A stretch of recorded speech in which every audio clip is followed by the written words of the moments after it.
তাহলে কি এইবারের আইপিএলের ট্রফিটাও মুম্বাই ইন্ডিয়ান্সই নিতে চলেছে? গ্যাংস্টারদের 6 নম্বর ট্রফি কি তাহলে সত্যি সত্যি লোডিং হচ্ছে?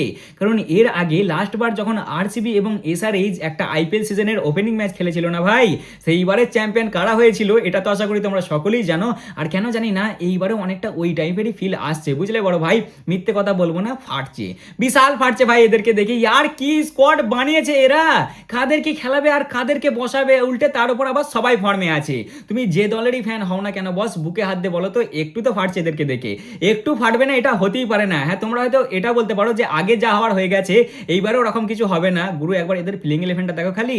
সবার প্রথমেই রোহিত দার সাথে হয় রিকালটান, আর না হলে ডিককের ওপেনিং। তারপরে 3 নম্বরে আমাদের সূর্যা ভাও, 4 নম্বরে তিলক ভার্মা, 5 নম্বরে ক্যাপ্টেন হার্দিক পান্ডিয়া, 6 নম্বরে সার্ফেন রাদারফোর্ড, 7 নম্বরে নমন ধীর, আর এরপরই 8 নম্বরে the man in form Will Jacks, 9 নম্বরে ট্রেন্ট বোল্ট, 10 নম্বরে জসপ্রীত বুমরা এবং 11 নম্বরে দীপক চাহার। ভাই এদের বাইরে কারা বসছে দেখো, মিচেল সেন্টনার, আল্লাহ গাজানফার, তারপর হচ্ছে তোমার করবিন বস, এই রকম প্লেয়াররা এদের বাইরে বসে আছে।